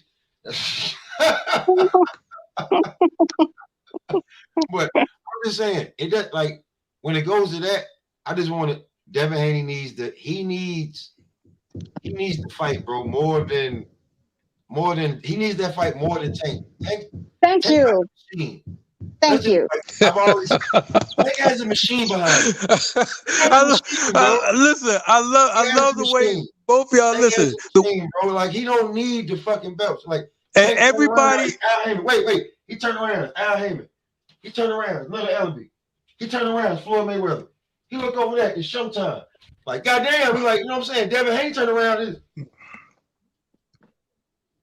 Devin Haney was trying to get his respect and everything. And him having to wait for a fucking Tank fight. If Tank fights, Cambosis, he got to wait for his hand to heal. He got to go to court for his baby mama, baby daddy issues. What the fuck he got going on?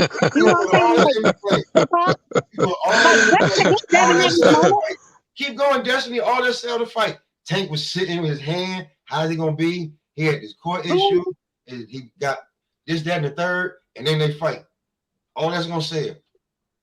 They're going to be on all access. Floyd going to have the leader for both of them niggas. Gonna take turns fighting them in the Mayweather gym. Shit. You know what I'm saying? Rolly going to be there. All that shit going to sell. Jeff. It will be a huge fight. Devin Haney. It's just that's what it is. And then you gonna have Ella be like, I got, you know what I'm saying? Jeff gonna be making jokes, and Floyd gonna be sitting there like this, like, they're both great fighters. He gonna be, you know what I'm saying? And Rolly gonna be like, fuck both them motherfuckers. I beat both of them. That shit gonna sell. Every bit of it, no matter what. It's going to be a huge fight, but this is why I'm so proud of them. I'm proud of just the black boxers taking back the narrative that black boxers don't sell, that we're not. Look at the pound for their fake, fraudulent propaganda, artificially anointed pound for pound list, and you only see, 2 black Americans on that? So... Yeah, why is Louis even on the fucking pound? Listen, Inouye been on pound for pound list since 2016. People, you said who? Inouye. He's been camped out on it because it's called artificial anointing. This is what they do because these pound for pound lists. What they influence? They influence the judges. They influence the ref. They influence the sponsors, and they influence gullible fans who don't know anything different. They had Inouye a beef on pound for pound ahead of Errol Spence. Now, how does that happen? Where they do that at? You know what I'm saying? So I get what you're saying. I get what you're saying. You don't want the perfect example. You don't want the first B-Hop Roy Jones fight effect. How it was on the undercard. How that fight should have been a pay-per-view fight back then when they first fought. I get it. Mm-hmm. But they're gonna have to fight. Like they ain't giving the black fighters too much of a chance. You got to fight him, and then let's say, for instance, right? Let's go back to the Boo Boo Charlo. Whoever wins that fight ain't gonna get Triple G. The loser gonna get that damn fight. That's why I said that they're trying to get the two black bulls. Somebody take somebody old. I'm just telling you the way that they doing it, man. The way that they got it. If Boo Boo win and he got both belts, he ain't gonna fight Charlo. I mean, he's not gonna get the Triple G fight. Charlo would get it. You know what I'm saying? And Charlo go in there and whip Triple G ass, and then they make him fight again. You know what I'm saying? So instead of making them do it, you might as well get it out the way, and then so when they come back, they be, you know what I'm saying? It'd be like y'all should have been on this the first time. Cause we proved to y'all like the loser of the fight and winner beat who y'all thought was king, and now he took, you know what I'm saying? So they might as well fight and get it over with. You know what I'm saying? Because Jamal, $7 million? $7 million? We see your purses. You turn down $7 million. I mean, I get what you're saying. The fight had to be on the zone, this, that, and the third. But yo, Al, I turn back and look at Al. Yo, Al, let me go get this 7. Let me go get this 7. That's because he know. Listen, those boys obviously, you see with their lifestyle, they got millions in the bank. So Al is running in the right way. And when you see when you see guaranteed purses for PBC, they aren't accurate at all. They just show something, and what they show the minimum, they'll show the minimum, and that's what they pay the sanctioning fees on. Like they said, Tank made $1 million. People actually telling me Tank makes a minimum of $5 million per fight.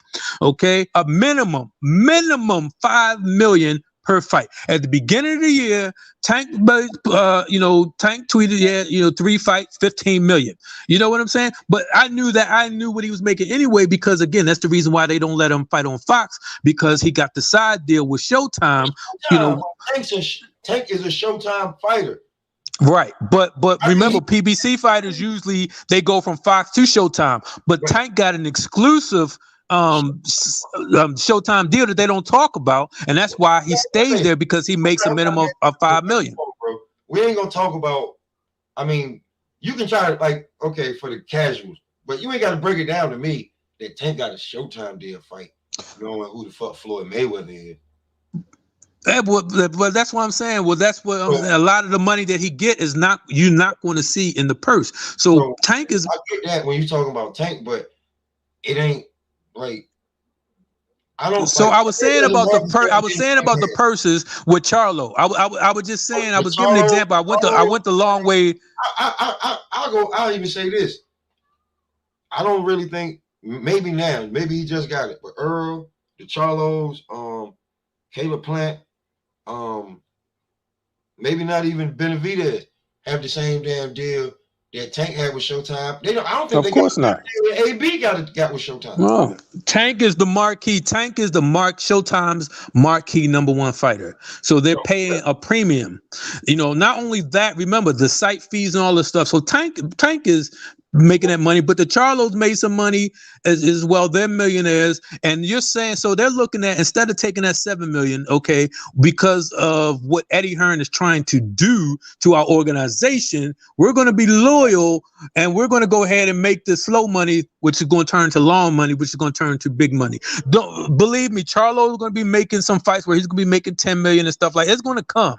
It's going to come. So when he finally fights Andre, it's going to be on a PBC pay-per-view, and he's going to make at least 10 million from that. It needs to be on Showtime pay-per-view, and he needs to make more than 10 million off of that. But that's why I said at least. Think about all the people who talk about it, even all the racist fans and all the British fans. Think about all the people saying they want this fight. Them bastards better pony up and pay for it. They won't make that money until the second fight, just on what I said, because one of them, they got to fight each other, take each other out, and then one of them is going to get the damn Triple G fight, and it's probably going to be the loser. They think that he's going to be the one that Triple G, they're going to try to keep him on top. He's going to go there, beat the shit out of Triple G, then they'll make that big money. But they ain't going to get, bro, they don't, it's proven. They ain't about to get these niggas big money first. They ain't about to get these niggas big money like back in the day. Like niggas giving Hagler and Hearns and Robinson and not Robert Leonard and Duran and just even them the McCullens and the Jacksons. They not giving them niggas big bread like that no more off the first fight, man. Hell no. Well, it's minimum and then try to and then the second fight try to get all they can off of them. Well, I didn't say the big bank would be guaranteed. I'm saying it's off the pay-per-view, off the audience. That's a sellout crowd. Charlo versus Andre is going to sell out. You know what I mean? And again, as far as the pay-per-view, I think it's going to cross the boundaries. I think the whole boxing should, since everybody calling for it, how many people want to say they're not going to watch? How many people like the Steve Kims and the Monteros and and all these idiots? How many of them are going to talk down to this fight? So propaganda media should be pushing that fight if it should be announced, and it should be a big fight. So even if they get a 2-3 million guarantee, but off the pay-per-view, they should be making that's going to be at least a 50, 60 million, $70 million fight. I'm talking about for UK pay-per-view, right, and all of that stuff. So that's what I'm looking at, the big picture, not just cross brand when they do it though. Like it gotta be a cross brand. Well, Eddie going cross branded even if he's not involved in it because Andre is his fighter. But he's not going to be involved. PPC don't want anything to do with that clown. You know what I mean? Bro, you got to do business with if the guy ain't going nowhere, you have to do business with him eventually, man. And you might as well get it out the way. Might as well get it out the way. Well, you know what I'm saying? Because you never know. Eddie might do like what Bob did when they did the damn they did the wilder shit. He was just like, you know what I'm saying? Bob was just like, he was like Al, his guy. We all came together. You know what I'm saying? You know what I'm saying? Listen. When they can talk all the shit they want, but when the money there, man, they're not gonna fuck up the money, man. Bob messed it up though, because remember, Fury wasn't with Bob during Wilder Fury 1. And so when soon as it was time for the rematch, what'd he do? You know what I mean? They signed that ESPN deal, got 3 fluff fights, you know what I'm saying? And then fought him. So Bob messed it up. You know what I'm saying? He did. So it would, fighter money, man. He made him and his fighter money. That's what he did. Well, picture, but of course he was gonna do that. At that time, he was still he was still suing Al Heyman, so of course he was gonna fucking try to stick it to him. And then when he didn't get shit out of it, what Al is, all right, cool, okay, you got me this time, so we don't, you know what I'm saying? Bob is a snake. You know what? When we was growing up, Don King was the snake. You know what I mean? But all the thing Don King did was rob the fighters. He gave us the best fights you ever wanted to see. You know what I'm saying? Don King presented the best versus the best. You know what I mean? What they do now. What'd you say? To be truthfully honest, the money he was stealing from fighters. What me was good, buddy. That's a fact. I couldn't hear you. Would you repeat that? I said the money that Don King was stealing from fighters is more than what they paying these fighters. Absolutely. Again, Don King was. I mean, he was charging $1,200 for towels. The fighters today make more than the fighters back then. No. Yeah. Come on, Tyson. I mean, think of Tyson and Holyfield. They was making $30 million back then, brother. Yeah, Sugar Ray Leonard was making $25 million. Sugar Ray Leonard, the one that said this. Well, that he looking at the big picture. We're talking about marquee fighters, though. You know what I mean? Or the average fighter makes more than they did in the past. Absolutely. You're talking about the average fighter today makes way more than the average fighter back in the day. 100%, absolutely, absolutely. But with the marquee fighters, when Don King was robbing them, Don King said that somebody asked him, Don King said, "Hey, Don, how you feel about robbing Mike Tyson?" And he said, "Well, they was poor when they came to me, so It's nice that I can make them rich so I can rob them.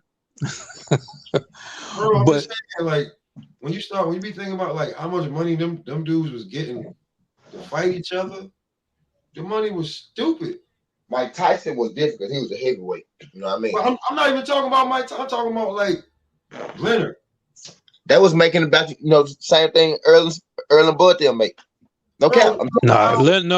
Sugar Ray made more than that. Listen, the last time Sugar Ray Leonard was making $5, $6 I ain't say this. Sugar Ray see shit out his mouth. He said this out his mouth.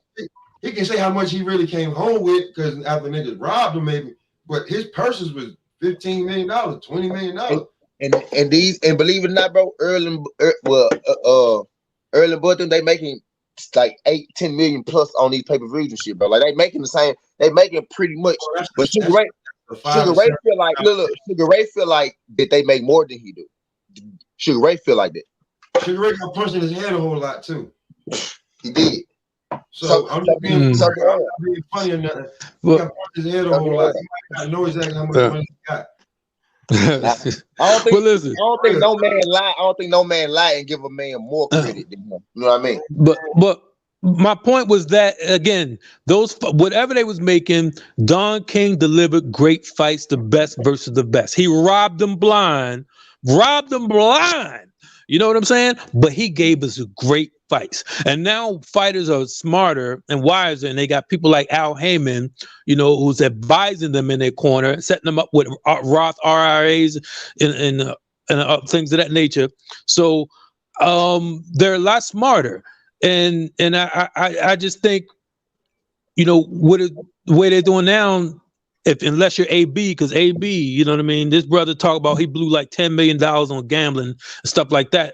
But most fighters, again, I just think today they do make more, but they're not getting as robbed as much. They're making more money than a lot of these fighters, bro. AB spent a lot more money than a lot of fighters made. He spent a lot more. He said he spent $10 million on gambling. He lost more money than they made. Yeah, he said he lost $10 million in gambling alone. Just gambling, he lost $10 million. That ain't we're not talking about everybody he take care of. Right. You know what I'm saying? That because Al Heyman put these fighters in great spaces. So, you know what I'm saying? Like, I'm just saying that I don't think the Charlos. I don't think the Charlos are making more money than fucking AB. Fuck no. You feel what I'm saying? No, not yet. No, not yet. I mean, I think Earl just passed AB, and that is fucking saying something. Earl probably passed AB a couple years ago, like 2 years ago. He passed AB with the Danny Garcia fight. That's what I'm giving him. The Danny Garcia fight is for sure that he passed. You feel what I'm saying? So it's like, for how long? AB, we talking about 10 years of Adrian Broner, bro. Getting probably walking out. Adrian Broner at 27 years old had careers that niggas still ain't had yet. Yeah.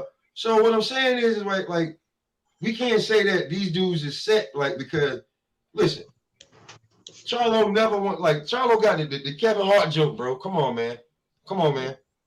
Like he gotta lay that down. You can't people. We want to talk about court issues. We can't throw that out the issue. You know what I'm saying? Hold on, wait. It take a few days for my savings to get to my checking. Are you talking about Charlo? Yeah, bro. So I mean, we can't say that nah, bro. That was he probably just swiping that motherfucker too much, bro. That happens sometimes when he be having a good time. So that you don't take the bitch money. No, he said no, because the same thing happened to me before. Like Chase put, if Chase would put a fraud alert. Yeah, they've done that to me. Listen, when I used to do bets, I started betting online, they used to shut my shit down. When I started doing Cash App, they used to shut my shit down for Cash App. The fraud people will call you, and then you gotta be like, oh, okay, you know what I'm saying? Then they be like, no, that's me, and then you know what I'm saying? But they email you. Yeah. You listen, you were somewhere and it happened. You ain't take the fucking bitch money, did you?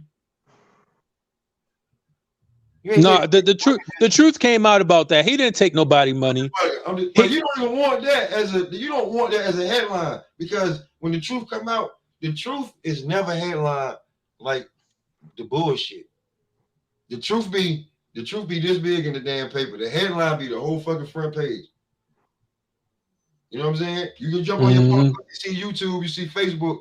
Everybody, it's Charlo skipped out on the bill. He couldn't pay $5,000. The apology ain't gonna never pop up, bro. You got to go searching for the apology. You know what I'm saying? So what I'm saying is that like sometimes like you got to move different. Like there's no way AB would have that shit like when AB was his age or like when AB was moving like he moving like constantly fighting. AB would have threw that money in that bitch face. What money?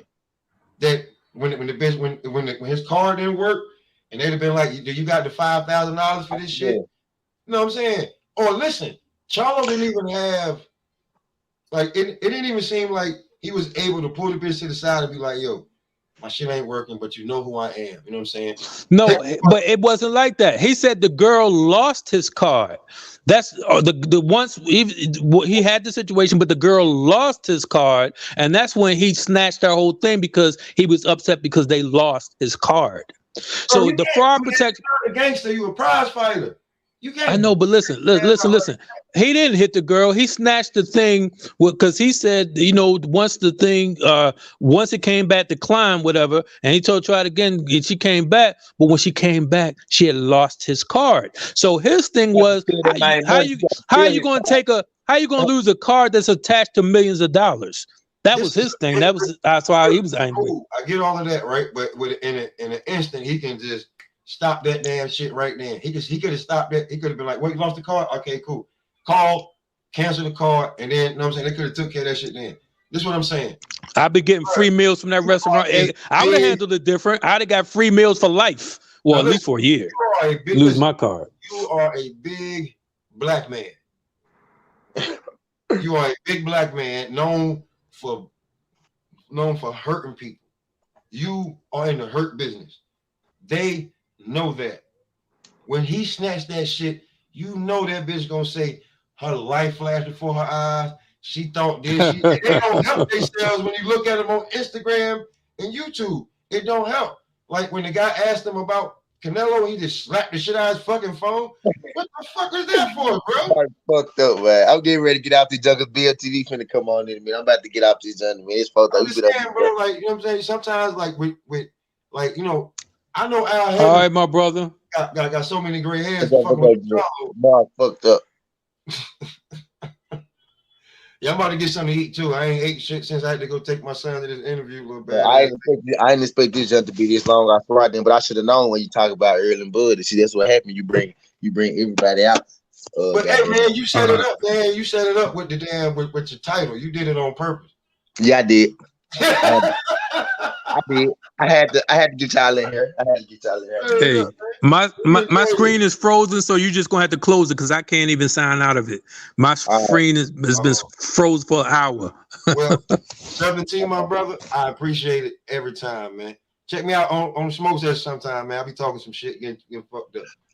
On Smoke Session? Yeah, I'm Smoke Session, man. My name is my channel, Pop a Lot of Shit, James, man. Asshole extraordinaire. Okay. All right, brother. I appreciate y'all. Y'all have a good one, man. Till next time. All right. Y'all folks too. It's getting harder way, SouthernTea. This ain't the past, this ain't the future, but this the present. That's how we rocking. And I'm out. Look.